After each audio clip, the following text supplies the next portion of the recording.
আজকের এই লেকচারটা ইনশাআল্লাহ সকলের জন্যই, নারী পুরুষ যুবক বৃদ্ধ সরকার জনগণ সকলের জন্যই আল্লাহ পাক সঠিক কথাগুলো বলার এবং আমল করার তৌফিক ইনায়াত করুন, আমিন। আমি আলোচনা শুরু করতে যাচ্ছি পবিত্র কুরআনুল কারীমের একটা আয়াতকে কেন্দ্র করে। আল্লাহ রাব্বুল আলামিন সূরা বাকারার মধ্যে বলেছেন, বা'দা আউযু বিল্লাহি মিনাশ শাইতানির রাজীম, কুতিবা আলাইকুমুস সিয়াম কামা কুতিবা আলাল লাযীনা মিন ক্বাবলিকুম লাআল্লাকুম তাত্তাকুন। আল্লাহ রাব্বুল আলামিন বলছেন, কুতিবা আলাইকুমুস সিয়াম, তোমাদের প্রতি সিয়ামকে ফরজ করা হয়েছে। সিয়াম মানে রোজাকে ফরজ করা হয়েছে রমাদান মাসে। কামা কুতিবা আলাল লাযীনা মিন ক্বাবলিকুম, ঠিক যেভাবে তোমাদের পূর্ববর্তীদের উপরেও সওম বা রোজাকে ফরজ করা হয়েছিল। অর্থাৎ বিগত উম্মাহ যারা ছিলেন, এর আগে যত উম্মাহ চলে গেছে, তাদের উপরও এই সওমটা ফরজ ছিল। উদ্দেশ্য আল্লাহ পাক শেষ অংশে বলেছেন, লাআল্লাকুম তাত্তাকুন, ফরজ করা হয়েছে এই কারণে সওমকে, যাতে করে তোমরা তাকওয়া অবলম্বন করতে পারো, মুত্তাকি হতে পারো। এই তাকওয়া শব্দটা কিন্তু সূরা বাকারার প্রথম দিকেও আছে। আল্লাহ পাক বলেছেন, আলিফ লাম মিম যালিকাল কিতাব লা রাইবা ফিহ। আলিফ লাম মিম, এটা এমন একটা কিতাব যে কিতাব নিয়ে কোনো সন্দেহ নাই। হুদাল লিল মুত্তাকিন, এই কিতাব কাদের জন্য? হেদায়েত মুত্তাকিদের জন্য। মুত্তাকি কারা? আল্লাহ পাক তার পরের আয়াতে বলছেন, আল্লাযীনা ইউমিনুনা বিল গায়ব, যারা অদৃশ্যে বিশ্বাস করে। অদৃশ্যে বিশ্বাস মানে ঈমানের 6টা পিলার, সবগুলোই গায়েব। আমানতু বিল্লাহ, আল্লাহকে দেখা যায়, গায়েব। ওয়া মালাইকাতিহি, দেখা যায়, মালাইকা গায়েব। ওয়া কুতুবিহি, আগের আসমানি কিতাবগুলো দেখেছেন? দেখেন নাই, গায়েবে বিশ্বাস। ওয়া রুসুলিহি, নবী রাসূলদেরকে দেখেছেন? অদৃশ্যে বিশ্বাস। ওয়াল ইয়াউমিল আখির, পরকালের জীবনকে দেখেছেন? অদৃশ্যে বিশ্বাস। ওয়াল কদরি খায়রিহি ওয়া শাররিহি, তাকদীর বা ভাগ্যের ভালো মন্দ, এটা কি দেখা যায়? তাহলে ঈমানের এই যে 6টা পিলার, সব কি অদৃশ্য নয়? হুদাল লিল মুত্তাকিন আল্লাযীনা ইউমিনুনা বিল গায়ব, যারা এই অদৃশ্যে বিশ্বাস করে, মনে বিশ্বাস করে, মুখে স্বীকার করে এবং কাজে বাস্তবায়ন করে। আল্লাযীনা ইউমিনুনা বিল গায়বি ওয়া ইউকিমুনাস সালাহ ওয়া মিম্মা রাযাকনাহুম ইউনফিকুন। আল্লাহ পাক সিয়ামকে ফরজ করেছেন মুত্তাকি হওয়ার জন্য। তার মানে রমাদান মাসে সওম রাখার পরে যদি আমরা তাকওয়া অবলম্বন করতে ব্যর্থ হই, বুঝতে হবে যে আমি সওমের হক আদায় করতে পারি নাই। সহজ কথা, আল্লাহ পাক সওম আমাদের উপর ফরজ করেছেন রমজান মাসে, যাতে করে আমরা তাকওয়া অবলম্বন করতে পারি। যদি রমাদানে সওম রাখার পরেও আমি তাকওয়া অবলম্বন করতে না পারি, আল্লাহ ভীতি অর্জন করতে না পারি, বুঝতে হবে আমার সওম 100% কবুল হয়নি।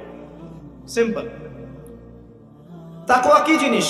উমর রাদিয়াল্লাহু আনহু বলছেন, একটা কাটা বিছানো রাস্তায়, একটা রাস্তা যেখানে কাটা বিছানো আছে, মনে করেন কাচের টুকরো দেয়া আছে, এই রাস্তা আপনাকে পার হতে হবে।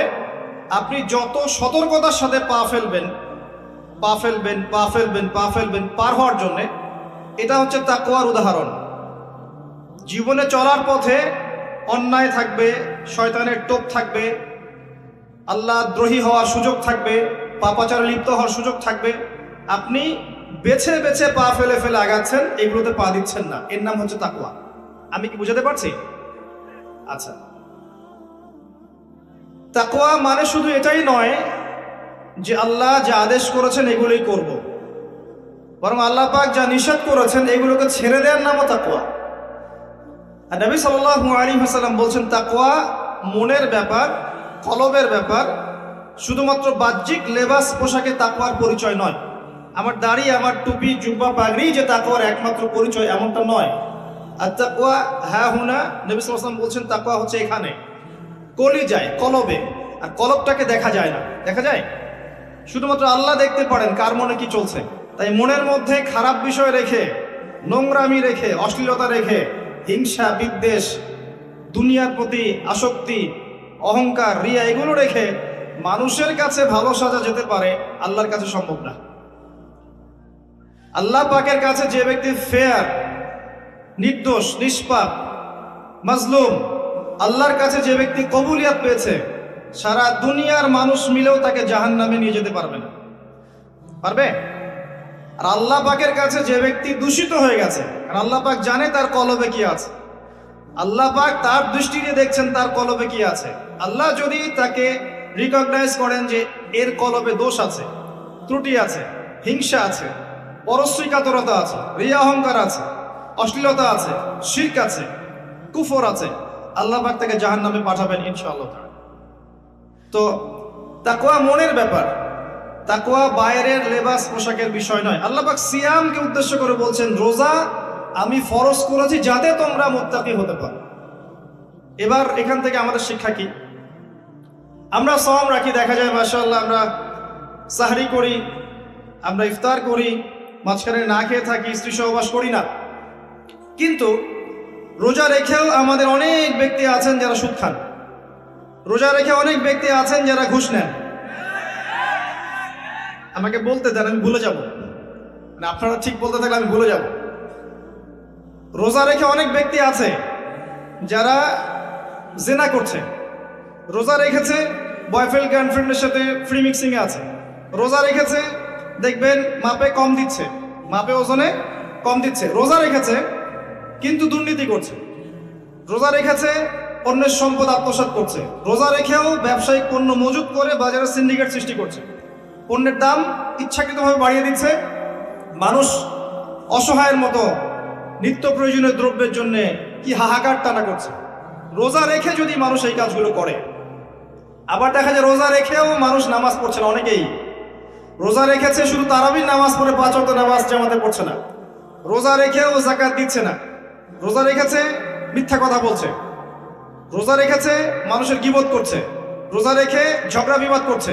রোজা রেখে যদি এই কাজগুলো করে লাআল্লাকুম তাত্তাকুন, ওই হকটা আদায় হয়নি। আমি কি বুঝাতে পারছি ভাই? তার মানে সওম কিভাবে রাখবো? উত্তর, আল্লাহ পাকের নবী মুহাম্মদ সাল্লাল্লাহু আলাইহি ওয়াসাল্লাম যেভাবে রেখেছেন আমি সেভাবে রাখবো। নবী করিম সাল্লাল্লাহু আলাইহি ওয়াসাল্লাম সওম রেখে খাওয়া এবং পানাহার যেমন ত্যাগ করতেন, স্ত্রী সহবাস ত্যাগ করতেন, তিনি 5 ওয়াক্ত সালাত আদায় করতেন, বেশি বেশি সওম রেখে দান খয়রাত করতেন, সওম রেখে বেশি থেকে বেশি কোরআন তেলাওয়াত করতেন, সওম রেখে ইফতার করাতেন, সওম রেখে নবী সাল্লাল্লাহু আলাইহি ওয়াসাল্লাম যুদ্ধও করেছেন। আমার কথা কি বুঝতে পারছেন? সওম রেখে নবী সাল্লাল্লাহু আলাইহি ওয়াসাল্লাম দ্বীনের প্রচার করেছেন, পরিবারের খোঁজ নিয়েছেন, মানুষকে খাইয়েছেন, তাবলীগ করেছেন। সওম রেখে তিনি যাবতীয় ভালো কাজগুলো করেছেন। আমাদেরকেও রোজা রেখে ভালো কাজগুলো করতে হবে, এটা 1 নাম্বার। একই সাথে সওম রেখে নবী সাল্লাল্লাহু আলাইহি ওয়াসাল্লাম কখনো অন্যায় কোনো কাজে লিপ্ত হননি। হয়েছেন? তার সাহাবীরা হয়েছেন? অতএব আমরাও সওম রেখে, রোজা রেখে হারাম খাওয়া, সুদ খাওয়া, আপনার ঘুষ খাওয়া, জেনা করা, দুর্নীতি করা, মিথ্যা বলা, গীবত করা, অন্যের সমালোচনা করা, অন্যের দোষ ত্রুটি খুঁজে খুঁজে বের করা, চগলখড়ি করা, এ ধরনের কাজে লিপ্ত হব না। আল্লাহ পাক আমাদেরকে তৌফিক দান করুন। আমি কয়েকটা কাজ বলি, এটা বলে আমি মূল পয়েন্টের দিকে যাচ্ছি, কোরআন মায় রমাদানের দিকে ইনশাআল্লাহ তাআলা। সওম রেখে আপনারা প্রথমত বেশি খাবেন না, 1 নম্বর কথা। সওম রেখে আপনারা বেশি খাবেন না, সেহরিতে খুব বেশি আয়োজন করতে যায়েন না, যতটুকুতে আপনার চলে যায় অতটুকু করেন। রান্নাঘরে বেশি সময় নষ্ট করেন না, বাজারে বেশি সময় নষ্ট করেন। 2টা 3টা তরকারি দিয়ে আপনার খাওয়া হয়ে যেতে পারে, একটা দিয়েও হয়ে যায়, 10টা আইটেম করার দরকার নাই। আপনি দুনিয়াবি কাজগুলোকে কমিয়ে ফেলেন রমজান মাসে, দুনিয়াবি কাজগুলোকে কমিয়ে ফেলেন, পরকালের কাজগুলোকে বাড়ান। আল্লাহ তৌফিক দান করুন। সেহরিতে এমন করে খাবেন না যেটা আপনার জীবনের শেষ খাওয়া, এইভাবে খাবেন না। সাহরি করেন যতটুকু প্রয়োজন। ইফতারেও এত বেশি আয়োজন করবেন না যে আপনার সারা দিনের সওম রাখার যে আধ্যাত্মিকত্ব, নূর, এটা নষ্ট হয়ে যায়। ইফতারে আপনি অনেক বেশি আয়োজন করেন, মাগরিবের সালাত, তারাবির নামাজ আপনি এনথুজিয়াজমের সাথে আদায় করতে পারবেন না, আপনি প্রফুল্লতার সাথে আদায় করতে পারবেন না, অলস হয়ে যাবেন, ঘুমিয়ে পড়বেন, ক্লান্ত হয়ে যাবেন। ইফতারে খুব বেশি খেতে নেই।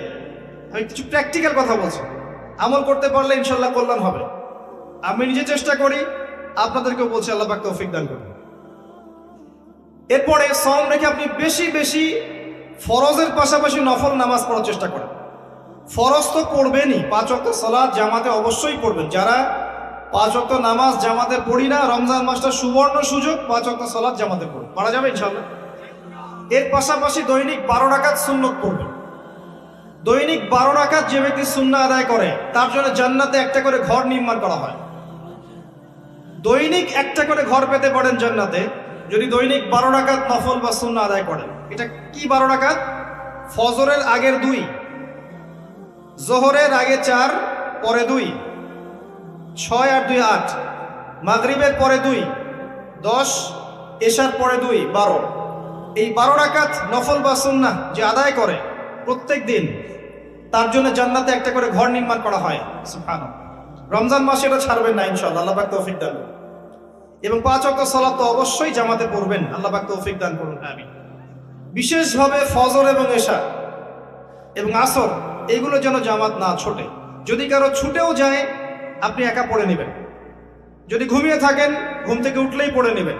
যদি ভুলে যান স্মরণ হলেই পড়ে নেবেন। যদি আপনি মুসাফির হন কসর করে নেবেন।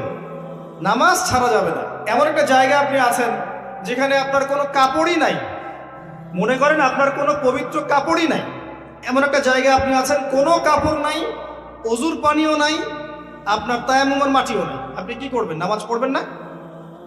কি করবেন? নামাজ আছে আপনার উপর ফরজ। আপনাকে এমন জায়গায় রাখা হয়েছে আপনি অজুও করতে পারছেন না, তায়াম্মুমও করতে পারছেন না, কোনো সুযোগ নাই, এবং আপনার কাপড়ও নাপাক হয়ে গেছে, আপনি কি করবেন? নামাজ ছেড়ে দিবেন? নামাজ ছেড়ে দিবেন? ছাড়বেন না। নামাজের কোনো মাফ নাই, নামাজের কোনো মাফ নাই। আর নামাজ বলতে আমি বর্তমান সময়ের চলমান 3G 4G নামাজকে বোঝাচ্ছি না। আমি মেনশন করতে যাচ্ছি নবী সাল্লাল্লাহু আলাইহি ওয়াসাল্লাম যেভাবে নামাজ পড়তেন সেই নামাজের কথা। তিনি ধীর স্থির ভাবে নামাজ পড়তেন। তিনি কি আমাদের মতো 4G স্পিডে নামাজ পড়তেন? রুকু করলে সেজদা পাওয়া যায় না। অনেক মসজিদে দেখবেন তারাবি হবে রমজান মাসে, এত দ্রুত যে আসলে মুসল্লি বুঝতে পারে না কি তেলাওয়াত করা হচ্ছে। শেষের আয়াতটাকে লম্বা টান দিয়ে ছাড়া হয়, ওইটা খালি বুঝতে পারে এখন রুকু হবে, এইটুকু বুঝতে পারে। এরকম নয়। আপনি হারাম শরীফে দেখবেন, কাবা ঘরে দেখবেন, মসজিদ নববীতে দেখবেন, অন্যান্য যত মসজিদগুলো আছে আরব কন্টিনেন্টে, এখানে দেখবেন ধীর স্থির ভাবে তারাবি সালাত হয়, সুন্দর কেরাত হয়, লম্বা কেরাত, লম্বা রুকু, লম্বা সেজদা, এবং প্রশান্তির সাথে মানুষ সালাত আদায় করে। আমি এই সালাতকে বোঝাচ্ছি। রমাদান মাসে সালাতটাকে প্রশান্তির সাথে আদায় করেন, তাড়াহুড়া করবেন। কারণ ওয়ামা খালাকতুল জিন্না ওয়াল ইনসা ইল্লা লিয়াবুদুন, আমি জিন আর মানুষকে শুধু আমার ইবাদত করার জন্যই সৃষ্টি করেছি, অন্য কোনো কারণে আল্লাহ পাক সৃষ্টি করেন নাই। এর জন্যই তো পৃথিবীতে এসেছি নামাজ পড়তে। নামাজে এত তাড়াহুড়া কেন? দুনিয়ার সমস্ত কাজ ধীর স্থির ভাবে করি, মসজিদে আসলে কখন বের হব তার আগে আমরা প্রতিযোগিতা সৃষ্টি করি। এটা কি ঠিক হচ্ছে ভাই? এটা ঠিক হচ্ছে? নামাজ স্থিরভাবে পড়েন, ধীর স্থির ভাবে পড়েন, আল্লাহ পাক তৌফিক দান করেন। আসেন রমাদানে আমি একটা কথা বলি, যাকাত, যাদের যাকাত আছে, নিসাব পরিমাণ সম্পত্তি হয়েছে, রমজানে যাকাত দিয়ে দিবেন। যাকাত নিয়ে টালবাহানা করবেন না, আল্লাহর ওয়াস্তে যাকাত দিয়ে দেন। যাকাত হচ্ছে আপনার সম্পদে গরিবের হক। অন্যের হক নষ্ট করলে এই শাস্তি আল্লাহ পাক এমন ভাবে দিবেন, ওই সম্পদটাকে আল্লাহ পাক গলাবেন, গলিয়ে কপালে গালে পিঠে লাগিয়ে দিবেন, এবং একটা সাপের আকৃতি দিবেন, এই সাপ গলায় ঝুলে থাকবে এবং কপালে ঠোকর দিবে। বলেন নাউযুবিল্লাহ। যাকাত দিয়ে দেন। যাকাত ইসলামিক অর্থনীতির মূল ভিত্তি। যাকাত না থাকলে ইসলামিক ইকোনমিক টিকবে না। ইসলামিক ইকোনমিক্সের মূল বেস হচ্ছে যাকাত, এবং সাদাকা এবং বিজনেস, ব্যবসা, এগুলো নিয়ে পড়াশোনা করেন। আমি মাহফিলে এত ডিটেলস বলতে পারি না। আমি আগেও বলেছি, আমি ওয়াজ মাহফিলে আমি আমার জানা মতে 30-40% কথা বলতে পারি না, বাকি 60% পড়ে, 50% পড়ে। এগুলো বলার পরিবেশ এই মাহফিলগুলো নয়। ইনশাআল্লাহ আস্তে আস্তে যতটুকু জানি বলার চেষ্টা করব। ওয়ামা তাওফীকি ইল্লা বিল্লাহ আলাইহি তাওয়াক্কালতু ওয়া ইলাইহি উনীব। যাকাত ইসলামিক ইকোনমিক্সের বেস। ইসলামিক ইকোনমিক্স সম্পর্কে জানতে হলে, বুঝতে হলে, পড়তে হলে আমি একজন আলেমের নাম বলছি, যাকে আমি বেসিক্যালি ফলো করার চেষ্টা করি ইকোনমিক সেকশনে এবং অন্যান্য সেকশনেও। তিনি আমার খুব শ্রদ্ধেয় একজন আলেম, আল্লামা তাকি উসমানী দামাত বারাকাতুহু। তার ইকোনমিক্সের সিরিজ আছে, ইসলামিক অর্থনীতির সিরিজ আছে বই, 10টা-15টা বই শুধু অর্থনীতির উপরেই। এগুলো কিনেন, ঢাকায় বাংলা বাজারে পাবেন, কিনে এনে বাসায় পড়েন, আপনি দেখবেন ইসলামিক অর্থনীতি কি জিনিস। আর অর্থনীতির জ্ঞান না থাকার কারণেই, অর্থনীতির বিশুদ্ধ জ্ঞান না থাকার কারণেই আমরা ইবাদত বন্দেগীর জীবনে, নামাজে হলেও ব্যবসায়িক জীবনে, অর্থনৈতিক জীবনে পাক্কা সুৎখর হয়ে বসে আছে। আমার কথা কি বুঝতে পারছেন ভাই? অর্থনীতির জ্ঞান দরকার আছে না? একটা রাষ্ট্র মনে করেন যার কাছে অর্থনৈতিক সুপার পাওয়ার, তার কাছে ইকোনমিক চাবিকাঠি আছে। ওয়ার্ল্ডের একটা রাষ্ট্র মনে করেন তার কাছে অর্থনৈতিক চাবিকাঠি আছে, সে চাইলে কাউকে ইকোনমিকভাবে দুর্বল করতে পারে, কাউকে শক্তিশালী করতে পারে। এখন অন্যান্য রাষ্ট্ররা এর আনুগত্য করবে না? করবে না? করবে। অর্থনীতি মূল ভিত্তি। নবী সাল্লাল্লাহু আলাইহি ওয়াসাল্লাম মদিনায় হিজরত করে যখন মদিনা সনদ তৈরি করলেন, সাহাবীদের মধ্যে ভ্রাতৃত্বের বন্ধন স্থাপন করলেন, ইহুদিদের সাথে চুক্তি করলেন, মসজিদ নববী নির্মাণ করলেন, এরপরে তিনি প্রথম যেখানে ফোকাস করেছেন সেটা হলো মুসলিমদের অর্থনীতি সমৃদ্ধ করার কাজে। তারপরে সামরিক বাহিনী গঠন ইত্যাদি ইত্যাদি। অর্থনীতি মূল জিনিস। আর এই বিষয়গুলো আমাদের প্রতিষ্ঠানগুলোতে আরো বেশি বেশি পড়ানো উচিত। এটা আমার নাসিহা, বাকি যারা এর দায়িত্বশীল তারা বুঝবেন। আসুন, আমি যেটা বলছিলাম, রমাদান মাসে যাকাতগুলোকে দিয়ে দেন। এটা আপনার সম্পদে গরিবের হক। যাকাত ইসলামিক সমাজে সাম্য নিয়ে আসবে। গরিব না খেয়ে মারা যাবে না, আপনার সম্পদে ওর হক আছে, ওই হকটা না দিয়ে আপনি মৃত্যুবরণ করেন না, আল্লাহর ওয়াস্তে। এই পর্যন্ত যে যাকাতগুলো দেন নাই সেটাও হিসেব করা উচিত যে আপনি কত টাকা যাকাত দেন নাই। আল্লাহ পাকের কাছে ইস্তেগফার করা উচিত যে আল্লাহ, আমার 20 বছর আগ থেকে যাকাত ফরজ হয়েছে, আমি যাকাত এখনো দেইনি, আল্লাহ আমাকে মাফ করো। যদি সম্ভব হয় টাকাগুলো দিয়ে দিয়েন।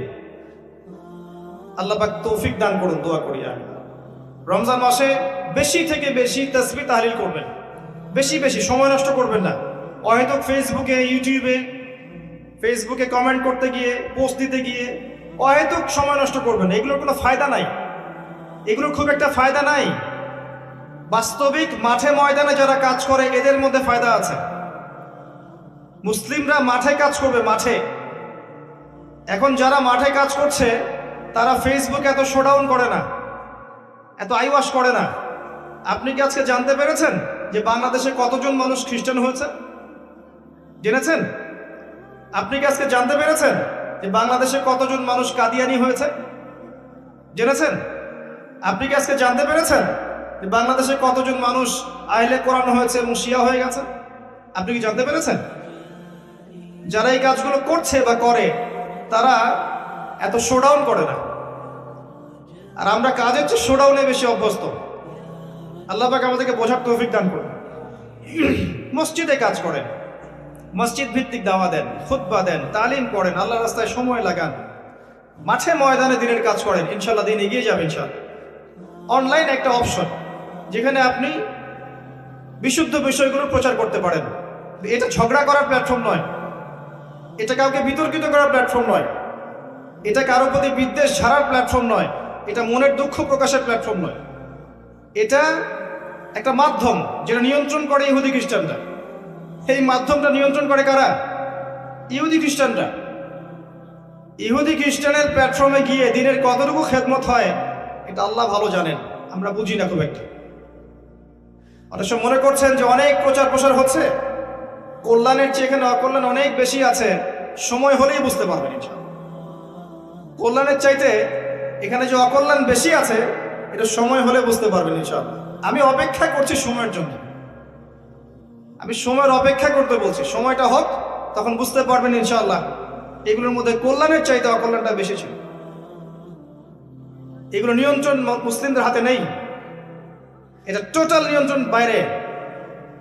এবং এখানে কনস্ট্রাকটিভ কিছু পাবেন না আপনি। ছেলে দিনের জ্ঞান অর্জন করতে চাবে, সে ইউটিউবে ঢুকবে, ওই বিষয়ের লেকচার শুনতে চাবে, যখনই সার্চ দিবে সে দেখবে ওই বিষয়ে এক আলেম যা বলেছেন তার বিপক্ষে আরেকজন কি বলেছেন এটা চলে আসবে।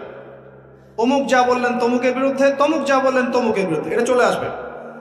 ও একদিন একটা বিষয় পড়বে, আর একদিন আরেকটা লেকচার শুনবে, আর একদিন আরেকটা বই পড়বে, আরেকটা লেকচার শুনবে, ও বিক্ষিপ্তভাবে ইসলাম চর্চা করবে, ওর মধ্যে কোনো কনস্ট্রাকটিভ ইসলামিক আইডিওলজি ইনস্টল করা যাবে না।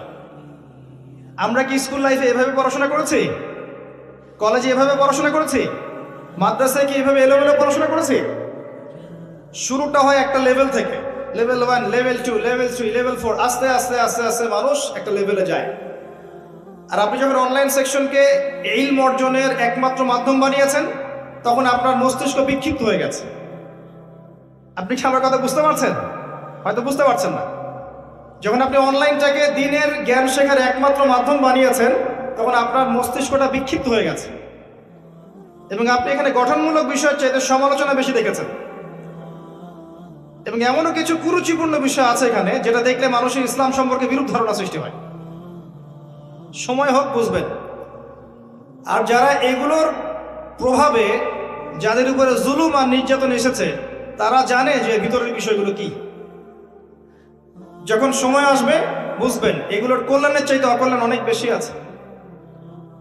আমার নাসিহা, রুট লেভেল থেকে কাজ করেন, মসজিদে কাজ করেন, তালিমে কাজ করেন, খুতবায় কাজ করেন, মসজিদ ভিত্তিক কাজ করেন, মাদ্রাসা করেন, মহিলা মাদ্রাসা করেন, তালিমের বৈঠক চালু করেন, মহিলাদের তালিম চালু করেন, মক্তব চালু করেন, রুট লেভেল থেকে কাজ করেন, দিনের বিজয় হবে ইনশাআল্লাহ। যাই হোক, এগুলো নিয়ে আজকে এত বেশি কথা বলবো না, আমরা মূল পয়েন্টে আসি।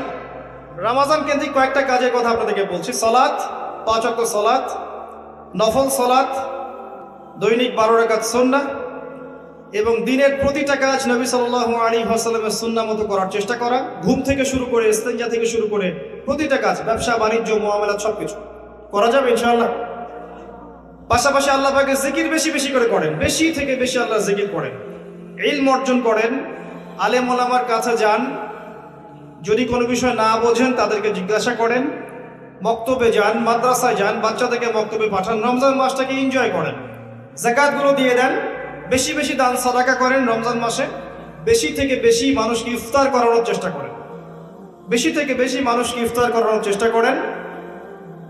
অসহায় যারা আছে, এতিম, মিসকিন, বিধবা, যাদের ঘরে বাজারের টাকা পয়সা নাই, সামাজিকভাবে, ব্যক্তিগতভাবে, অনলাইনের মাধ্যমে, অফলাইনের মাধ্যমে, রাষ্ট্রীয়ভাবে, যেভাবে হোক তাদের ঘরে ঘরে ইফতারের প্যাকেজ পৌঁছে দেন, ঈদের খুশি পৌঁছে দেন, ঈদের সময়টুকু পৌঁছে দেন। ইনশাআল্লাহ তাআলা দেখবেন আল্লাহ পাক আপনার রিজিকে বারাকা দিবে ইনশাআল্লাহ।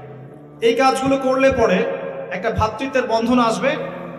রমজানের যে মূল লাআল্লাকুম তাত্তাকুন, এই বিষয়টা আমরা ইনশাআল্লাহ অর্জন করতে পারবো, আল্লাহ পাক তৌফিক দান করুন। আমি এখন আমার আলোচনার মূল জায়গায় আসছি। এতক্ষণ যেগুলো বললাম শুধু রমজান কেন্দ্রিক কথা বললাম, যাতে আপনারা রমজান মাসে টার্গেট করতে পারেন এই কাজগুলো করব। আর যারা তালেবে ইলম আছেন, রমজান একটা টার্গেট করবেন পড়াশোনা করা। কিভাবে পড়বেন? আপনাকে বেসিক থেকে স্টার্ট করতে হবে।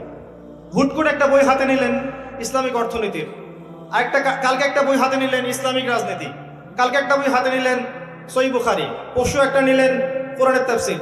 বিক্ষিপ্ত পড়াশোনা নয়। এই পড়াশোনাগুলো আপনাকে কনস্ট্রাকটিভ জ্ঞান দিবে না, আপনার মাথাটাকে বিক্ষিপ্ত করে ফেলবে। আমি হয়তো বোঝাতে পারছি না।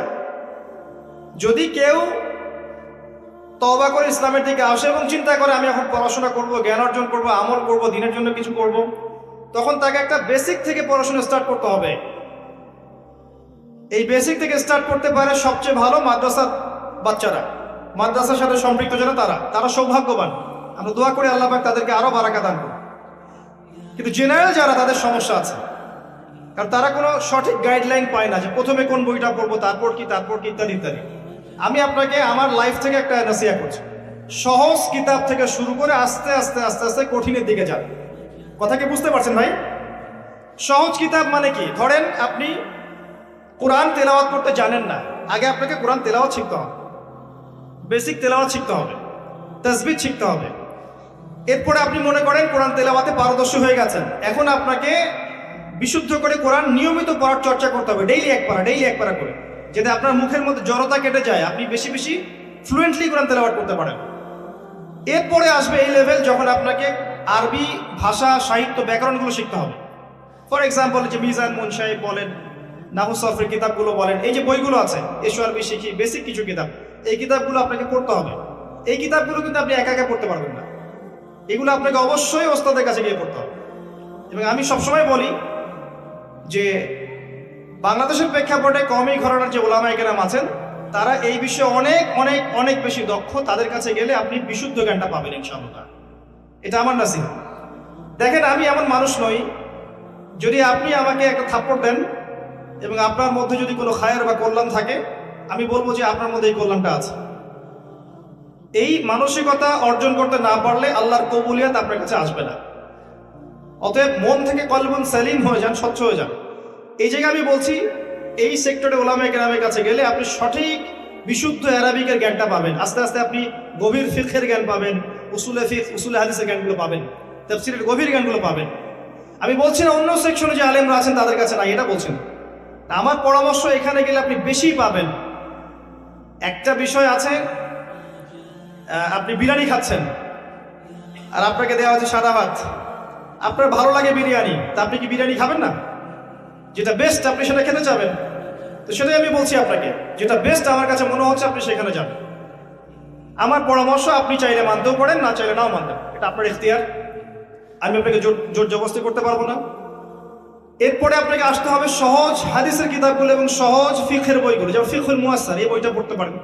আস্তে আস্তে আপনি বড় ফিকহের বইয়ের দিকে যাবেন, ওস্তাদের সহবতে হেদায়েত গুজরিতে পড়ে যাবেন। প্রথমেই গিয়ে সহিহ বুখারী হাতে নেবেন না, আপনাকে প্রথমে হাদিসে আরবাঈন, বুলুগুল মারাম মিন আদিল্লাতিল আহকাম, ফাইজুল কালাম বলেন, তারপরে আপনার মিশকাতুল মাসাবিহ বলেন। আস্তে আস্তে গ্র্যাজুয়ালি আপনি আবু দাউদ, তিরমিজি, নাসাঈ এদিকে যাবেন। আগে আগে বড় কিতাবে যাবেন না। আর বুখারী মুসলিম তো আগে হাতে নেওয়ার প্রশ্নই ওঠে না। যারা শুরুতে এগুলো হাতে নিয়ে ফেলবে তারা কিন্তু বিভ্রান্ত হয়ে যাবে। বিভ্রান্ত হয়ে যাওয়ার সম্ভাবনা অনেক বেশি, কারণ আপনি যদি একবারে মেডিকেল সায়েন্সের একটা বই হাতে নেন, আপনি ইংরেজি রিডিং পড়া শিখেছেন, ইংরেজি জাস্ট রিডিং পড়তে পারেন, এখন আপনি মেডিকেল সায়েন্সের একটা বই হাতে নিয়েছেন, আপনি কি আদৌ এর গভীরতা বুঝতে পারবেন? কথা কি বুঝতে পারছেন আমার? এই কথাগুলো খুব ইম্পর্টেন্ট কথা, কিন্তু ওয়াজ মাহফিলে সচরাচর এগুলো কথা হয় না। এগুলো কনস্ট্রাকটিভ কথা, যেটা আপনার জীবনকে বদলাতে পারে ইনশাআল্লাহ। পড়াশোনার ক্ষেত্রে এই মেথোডোলজি ফলো করেন, আপনি ভালো করবেন ইনশাআল্লাহ। আমরা তো কিছুই না, আমি দোয়া করি আপনারা আমাদের চেয়ে অনেক ভালো হন। আমরা আস্তে আস্তে সরে যাবো ইনশাআল্লাহ। যে দিনকাল পড়ছে আস্তে আস্তে সরে যেতেও হবে মনে হচ্ছে। এরপরে যারা আসবেন তাদের জন্য আমি কিছু পথ পদ্ধতি বলে দিয়ে যাচ্ছি, যে এগুলোর উপর আমল করেন, পড়াশোনা এইভাবে করেন, ইনশাআল্লাহ দেখবেন এমন প্রজন্ম আসবে যাদের হাতে আল্লাহ পাক ইসলামের বিজয়ের পতাকা দেবেন ইনশাআল্লাহ। এটা আমার বিশ্বাস, এটা আমার বিশ্বাস। আর আমরা দুর্ভাগ্যজনকভাবে অথবা সৌভাগ্যজনকভাবে এমন একটা সাইকোলজির পরিবেশে চলাফেরা করি আর কি, যেখানে একজন আরেকজনের ভালো খুব একটা দেখতে পারে না। যখন কারো ভালো হতে থাকে, বেশিরভাগ মানুষের এটা সহ্য হয় না, এবং এভাবেই আমরা দিনকে ক্ষতিগ্রস্ত করি। এবং দিনকে ইসলামের প্রকাশ্য শত্রুরা যতটা ক্ষতিগ্রস্ত না করেছে, আমরা আপোষে সেটা বেশি করেছি। তো এই জন্য আমি ফিল করি যে হয়তোবা আস্তে আস্তে আস্তে আস্তে এমন প্রজন্ম আসবে, যেহেতু আমরা এর যোগ্য নই, যাদের হাতে আল্লাহ পাক ইনশাআল্লাহ তাআলা ইসলামের বিজয়ের পতাকা দিবেন। কিন্তু আপনাদের উদ্দেশ্য বলছি যে আমরা তো কিছুই করতে পারছি না, আপনারা এগুলো পড়াশোনা করেন, এভাবে আসেন, আস্তে আস্তে সহজ থেকে কঠিন বইয়ের দিকে যান। হাদিসের ক্ষেত্রেও, তাফসীরের ক্ষেত্রেও, ফিকহের ক্ষেত্রেও, এবং আলেম ওলামাদের কাছে গিয়ে পড়ে থাকবেন। যেটা বুঝবেন না অনুনয় বিনয় করে বোঝার চেষ্টা করবেন। তারা যদি বুঝাতে সময় না পায়, ব্যস্ত থাকে, বিজি থাকে, আপনি লেগেই থাকবেন, ইনশাআল্লাহ দেখবেন আল্লাহ আপনাকে জ্ঞান দিবেন ইনশাআল্লাহ। এগুলোর টিপস। এরপরে আরো বলবো, শুধু এই ইসলামিক সাবজেক্টগুলো পড়লেই সবকিছু হবে না, এই কথাটা বোঝার চেষ্টা করেন। শুধু ইসলামিক সাবজেক্টগুলো পড়লেই সব হবে না, এর সাথে আপনাকে চলমান বিশ্বের জন্য উপযোগী অনেক সাবজেক্ট পড়তে হবে। ফর এক্সাম্পল, আপনার ইংরেজির জ্ঞান লাগবে, এটা লাগবে। আপনার ইতিহাসের জ্ঞান লাগবে, অর্থনীতির জ্ঞানটা আপনার লাগবে, ইসলামের ইতিহাসের জ্ঞান লাগবে, নবী সাল্লাল্লাহু আলাইহি ওয়াসাল্লামের সিরাতের জ্ঞান লাগবে, সাহাবীদের জীবনীর জ্ঞান লাগবে, ফিকহের জ্ঞান লাগবে, আপনার তাফসীরের জ্ঞান লাগবে, উসুলে হাদিসের জ্ঞান লাগবে, উসুলে তাফসীরের জ্ঞান লাগবে, উসুলে ফিকহের জ্ঞান লাগবে। এর পাশাপাশি আমি বলবো জিও পলিটিক্স, ভূরাজনৈতিক প্রেক্ষাপটের জ্ঞান লাগবে, পলিটিক্যাল সায়েন্সের জ্ঞান লাগবে। সবগুলো জ্ঞান যখন একসাথে হবে, আর এগুলো একদিনে হবে না, আস্তে আস্তে আস্তে আস্তে হবে ইনশাআল্লাহ। এই ট্র্যাকে চলতে চলতে মৃত্যু হয়ে গেলে হয়ে যাক, আপনার 10 বছর, 20 বছর, 30 বছর সময় লাগছে, লাগুক না, সমস্যা কি? সারাটা জীবন লাগিয়ে দেন। এই সাবজেক্টগুলো একসাথে যখন আপনি পড়বেন, বা আস্তে আস্তে আপনি যখন এই সবগুলো বিষয়ের জ্ঞান অর্জন করতে পারবেন, তখন কি আপনি ফিল করবেন যে আপনি যা দেখছেন সবাই তা দেখতে পাচ্ছেন না, আপনি যা শুনছেন সবাই সেটা শুনতে পারছে না, আপনি যে উপলব্ধি করছেন সবাই সেটা উপলব্ধি করতে পারছে না, এবং আপনি আল্লাহর নূর দিয়ে দেখছেন। এই জায়গায় একটা কথা, শুধুমাত্র এই সাবজেক্টগুলো পড়লেই সব হবে না, আরও একটা বিষয় দরকার।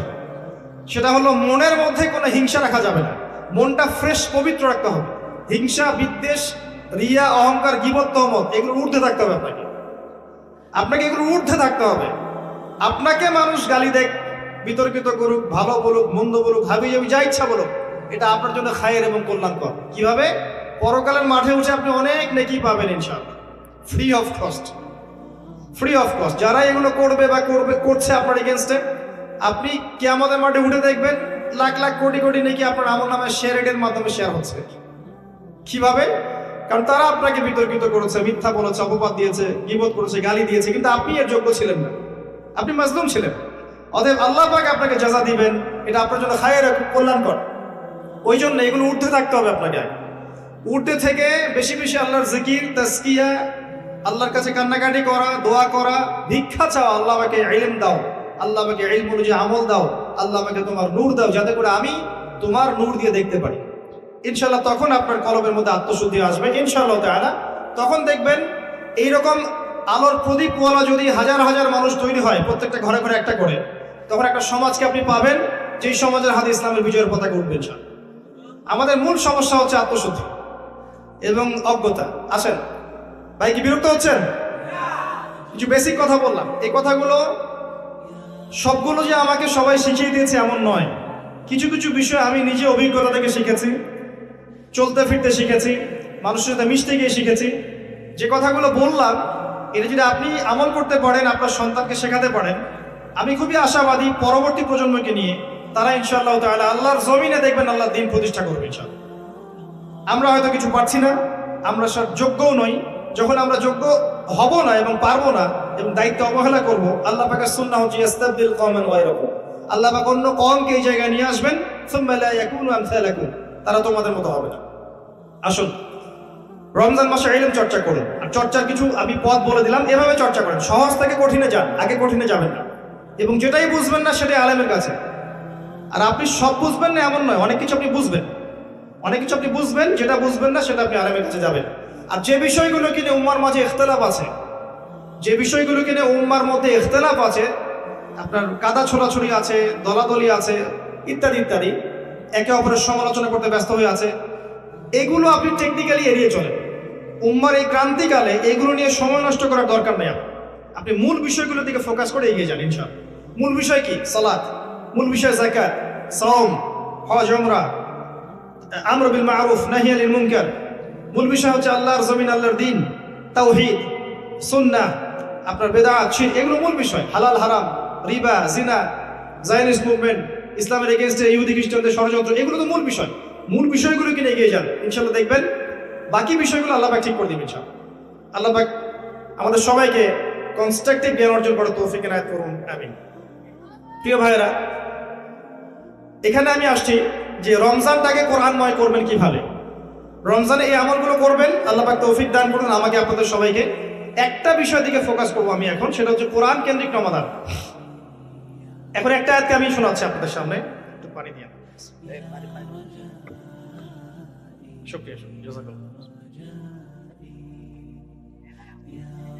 একটা আয়াত আমি তেলাওয়াত করছি।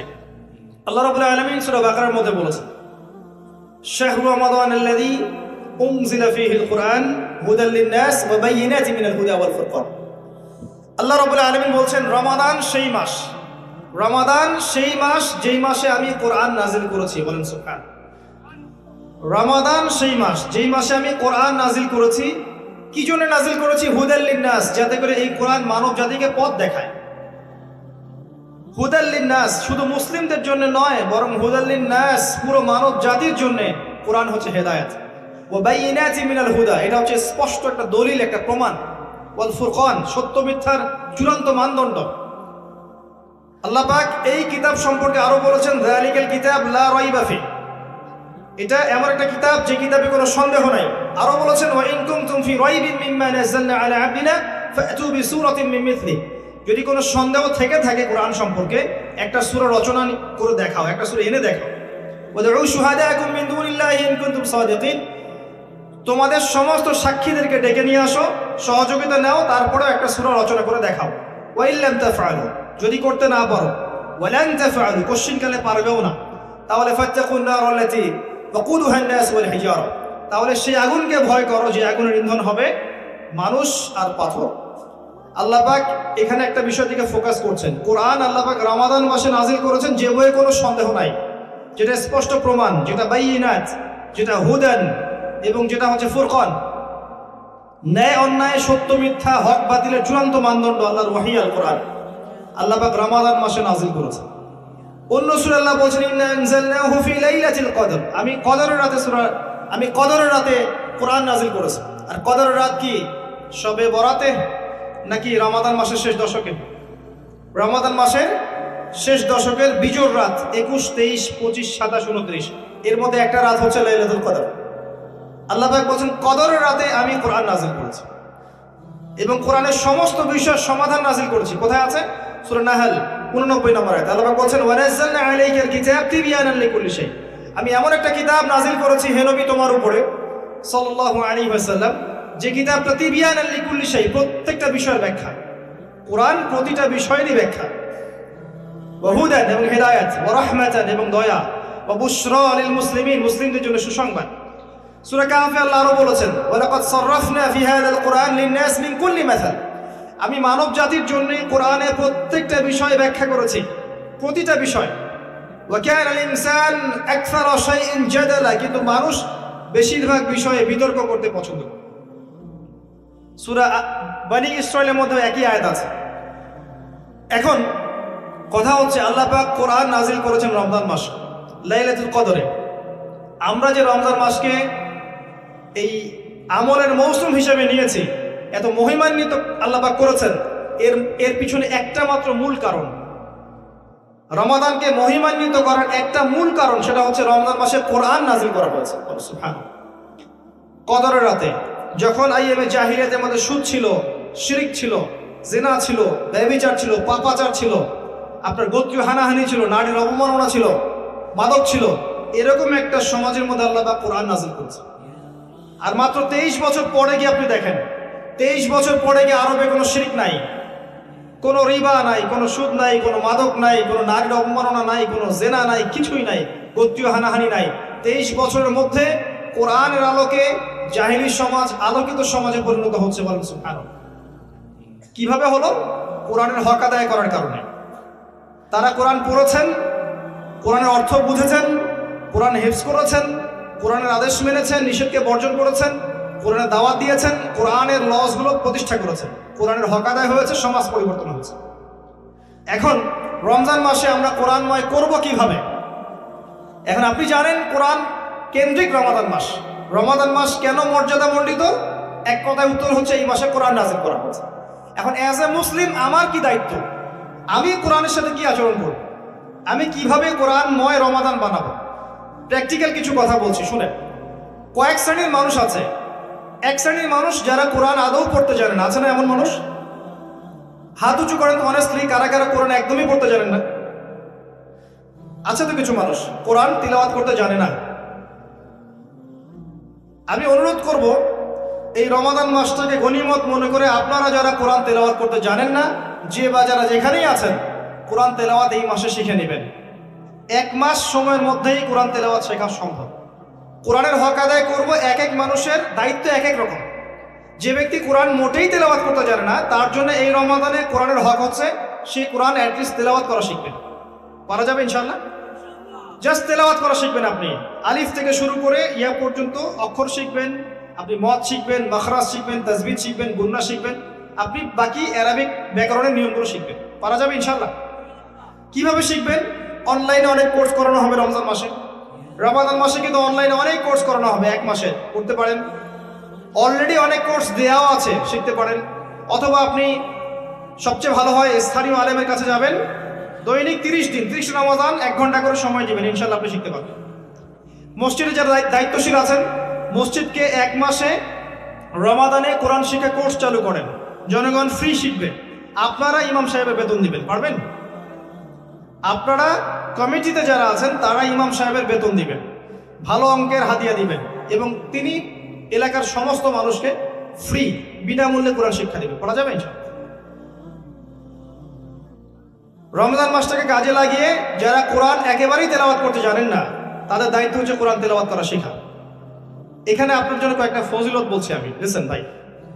যদি আপনি কোরআন তেলাওয়াত করতে শিখে নেন এবং একবার বিশুদ্ধ করে শিখে নেন, আজীবন এইটা আপনার কাজও দিবে। আপনার জন্য রাসূলের কয়েকটা হাদিস, শুধু আপনার জন্য। নবী সাল্লাল্লাহু আলাইহি ওয়াসাল্লাম বলেছেন, ইকরাউল কোরআন, তোমরা কোরআন তেলাওয়াত করো, ফাইন্নাহু ইয়াতি ইয়াউমাল কিয়ামা শাফিআন লিআসহাবি। কোরআন কিয়ামতের দিনে তেলাওয়াতকারীর পক্ষে আল্লাহর কাছে সুপারিশ করবে ইনশাআল্লাহ। নবীজি বলেছেন, খায়রুকুম মান তাআল্লামাল কোরআন ওয়া আল্লামা। তোমাদের মধ্যে শ্রেষ্ঠ ব্যক্তি তারাই, সর্বোত্তম ব্যক্তি তারাই, খায়র উত্তম ব্যক্তি তারাই যারা নিজে কোরআন শেখে অপরকে শেখায়। পারবেন ইনশাআল্লাহ? একটা হাদিসে বলেছেন, কোরআন যারা তেলাওয়াত করে, কোরআন তেলাওয়াত করে এর উপর মাহির হয়, দক্ষ হয়, মা'আস সাফরাতিল কিরামিল বাররা, তারা সম্মানিত ফেরেশতাদের সাথে হাসর করে। আর যারা তেলাওয়াত করতে গিয়ে আটকে যায়, ওয়ায়াতাদা'তাউ ফিহি ওয়া হুয়া আলাইহি শাক ফালাহু আজরান, যে ব্যক্তি তেলাওয়াত করতে গিয়ে আটকে যায় আবার চেষ্টা করে, তার জন্য ডাবল পুরস্কার আছে। আপনি তেলাওয়াত করা শেখেন, সূরা ফাতিহা তেলাওয়াত করবেন, এটা কোরআনের সবচেয়ে মর্যাদামণ্ডিত আয়াত। আয়াতুল কুরসি তেলাওয়াত করবেন, এটা কোরআনের অন্যতম একটা মর্যাদামণ্ডিত আয়াত। এবং আয়াতুল কুরসি প্রত্যেক ফরজ নামাজের পরে পড়বেন, মৃত্যু ছাড়া জান্নাতে যাওয়ার কোনো বাধা নাই। আপনি সূরা মুলক পড়বেন, সূরা মুলক আপনাকে কবরের আযাব থেকে বাঁচাবে ইনশাআল্লাহ। আপনি সূরা কাহাফ পড়বেন, প্রথম 10 আয়াত শেষ 10 আয়াত, আপনাকে আল্লাহ পাক দাজ্জালের ফিতনা থেকে বাঁচাবে ইনশাআল্লাহ। আপনি সূরা ইয়াসিন পড়বেন, আর রহমান পড়বেন, আপনি সূরা ওয়াকিয়া পড়বেন, আপনাকে আল্লাহ পাক দারিদ্রতা থেকে বাঁচাবে ইনশাআল্লাহ। আপনি সূরা ফালাক নাস ইখলাস পড়বেন, সকালে সন্ধ্যায় 3 বার করে, দৃশ্য অদৃশ্যের সমস্ত খারাপি থেকে আল্লাহ আপনাকে বাঁচাবে ইনশাআল্লাহ। আপনি আরো পড়বেন সূরা বাকারার শেষের 3 আয়াত, রাতের বেলা পড়বেন, সারা রাত নফল নামাজে নেকি পাবেন ইনশাআল্লাহ। সারা রাত ইবাদতের যে নেকি হয়, সূরা বাকারার শেষের আয়াতগুলো পড়ে ঘুমালে সেই নেকি হয়। ঘুমানোর আগে আপনি সূরা কাফিরুন পড়বেন, আপনাকে আল্লাহ পাক শিরকের পাপ থেকে বাঁচাবে ইনশাআল্লাহ। কত ফজিলত বলে শেষ করব, ফজিলতের শেষ নাই। একটা অক্ষর পড়বেন 10টা নেকি পাবেন। লা আকুলু আলিফ লাম মিম হরফ, আলিফ লাম মিম হরফুন। আল্লাহ রাসূল বলেন, আমি বলছি না যে আলিফ লাম মিম মিলে একটা হরফ, বরং আমি বলছি আলিফুন হরফ ওয়া লামুন হরফুন ওয়া মিমুন হরফ। আলিফ একটা হরফ, লাম একটা হরফ, মিম একটা হরফ। কোরআনে লক্ষ লক্ষ হরফ আছে, একবার খতম দিলে আপনি কোটি কোটি নেকি পাবেন ইনশাআল্লাহ। একটা বার কোরআন তেলাওয়াত বিশুদ্ধ করে শিখে নেন, আপনাকে শয়তান 3টা ওয়াসওয়াসা দিবে। 3টা, কয়টা? 1 নাম্বার, শয়তান আপনাকে বোঝাবে যে আপনি অনেক জানেন, আপনার জানার দরকার নেই। 2 নাম্বার, শয়তান বোঝাবে যে আপনি পারবেন না, আপনার দ্বারা হবে না। আর 3 নাম্বার, শয়তান বোঝাবে যে আপনার অনেক সময় পড়ে আছে, পরে শিখে নিয়ে। এই 3টা ধোঁকায় পড়বেন না। এই রমজান মাসে কোরআন তেলাওয়াত বিশুদ্ধ করে শিখে নেন, আল্লাহ পাক তৌফিক দান। রাজি আছেন ভাই? এই মাসে কোরআন তেলাওয়াত শিখবেন, ইমাম সাহেবের কাছে যাবেন, মুয়াজ্জিনের কাছে যাবেন, অনলাইনে কোর্স করেন, অফলাইনে করেন, বাকি এলাকা ভিত্তিক যদি কোনো কোর্স থাকে সেটা করেন। 1 মাসে রমাদানে কোরআন শেখা সম্ভব, আল্লাহ পাক তৌফিক দান করুন, আমিন। এবং নিয়মিত তেলাওয়াত করবেন, প্রত্যেকদিন 1 পারা করে। পারবেন? প্রত্যেকদিন 1 পারা। এবার আসেন দ্বিতীয় শ্রেণীর মানুষ, যারা কোরআন মাশাআল্লাহ তেলাওয়াত করতে পারে, যারা কোরআন তেলাওয়াত করতে পারে কিন্তু সন্দেহ আছে যে আমার 100% বিশুদ্ধ হচ্ছে কি হচ্ছে না। দেখেন ভাই, 100% বিশুদ্ধ কেউই করতে পারে না। 100% বিশুদ্ধ আমরা আসলে পারি না কেউ করতে। এটা দাবি করা ঠিক হবে না যে আমি 100% বিশুদ্ধ করে কোরআন তেলাওয়াত করতে পারি, এটা দাবি করা ঠিক না। সবারই কিছু না কিছু ভুল হয়, কিছু না কিছু ভুল হতেই পারে। কিন্তু যারা ফ্লুয়েন্টলি কোরআন পড়তে পারেন তাদের জন্য রমজান মাসের চ্যালেঞ্জ হচ্ছে আপনাকে প্রত্যেক দিন কমপক্ষে 1 পারা করে পড়তে হবে। পারবেন? পারা যাবে ইনশাআল্লাহ? প্রত্যেক রমজানে 1 পারা করে কোরআন তেলাওয়াত করবেন ইনশাআল্লাহ তাআলা।